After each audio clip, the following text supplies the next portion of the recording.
todos. Esse é o projeto 6 da disciplina de Fenômenos de Transporte 1. O tema do nosso estudo, no caso, é a simulação de escoamento em um tubo de Venturi.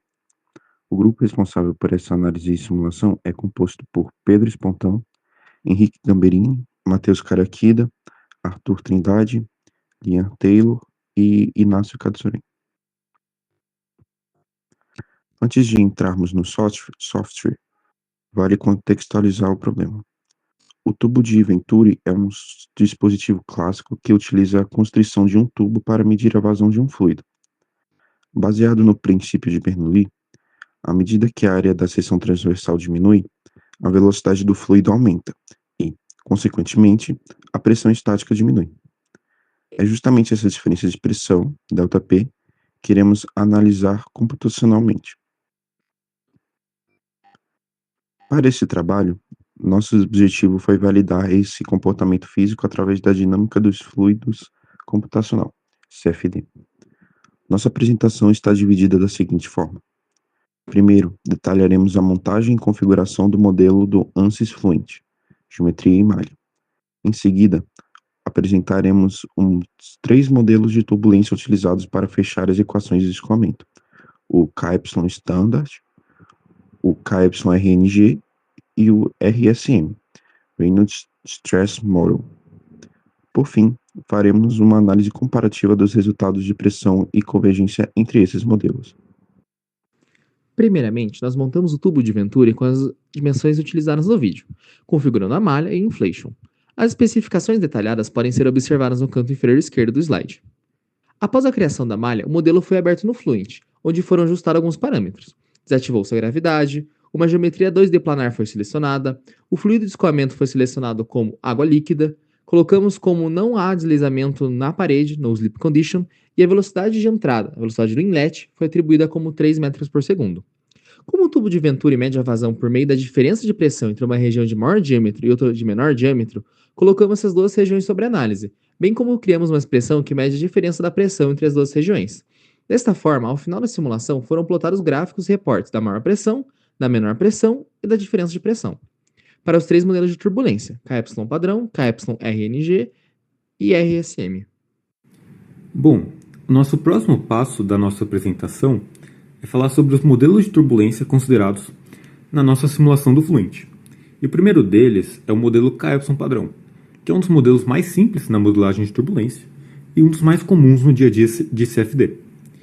Ele é composto por 2 equações diferenciais parciais, as EDPs, e tem 2 incógnitas, a energia cinética turbulenta, o K, que é o quanto de energia está contida nas flutuações turbulentas, e a taxa de dissipação de energia cinética turbulenta, o epsilon, que é o quanto dessa energia é dissipada em calor. Esse modelo ele é bem eficiente, porém é limitado em paredes e grandes gradientes de pressão, por exemplo, em grandes mudanças de fluxo. Ele é um modelo que considera como termo de fechamento a viscosidade turbulenta, assim como todos os demais modelos KY. Na nossa simulação, a pressão manométrica maior se estabilizou em 806,82 pascais, a pressão manométrica menor em menos 11.057,63 pascais, e a pressão, a diferença de pressão, que é o que nos interessa, considerando o contexto do tubo de Venturi, é 11.864,45 pascais. Tudo isso convergiu nos gráficos e nos reports após 71 iterações. O KYRNG é uma renormalização do KY padrão, levando em conta diferentes escalas turbulentas. Ele também leva em conta 2 equações diferenciais parciais que têm a viscosidade turbulenta como termo de fechamento, e que tem a energia cinética turbulenta e a taxa de dissipação como variáveis. Ele é bem útil em fluxos mais complexos, com grandes variações de gradiente de pressão e grandes curvaturas, pois considera a influência de vórtices, rotações e altas taxas de cesariamento.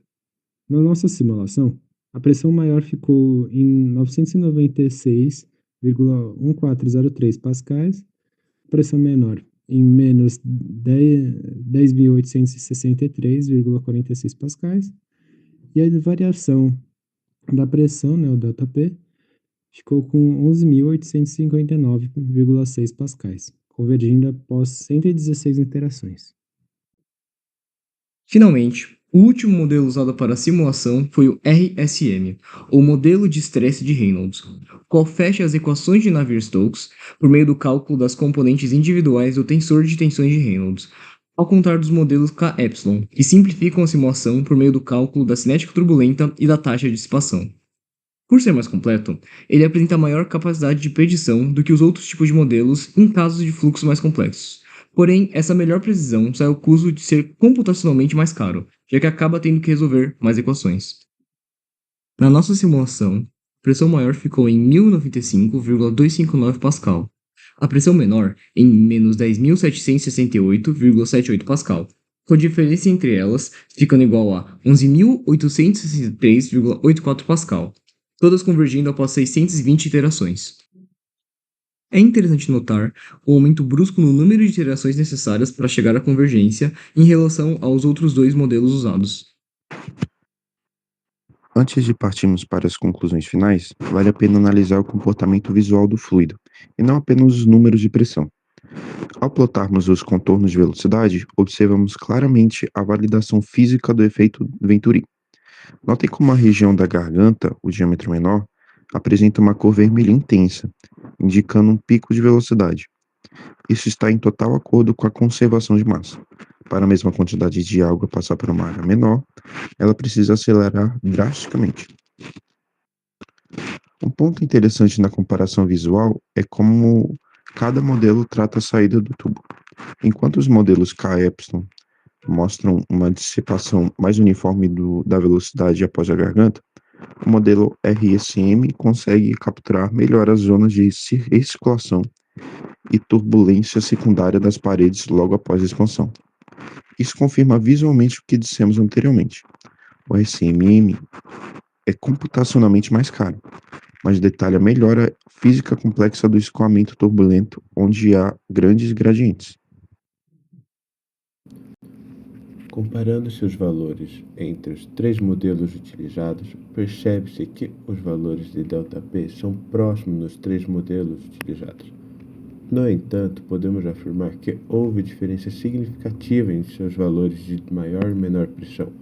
Tais diferenças podem ser justificadas pela diferença de precisão de cada modelo, o que provoca desvios no seu resultado final.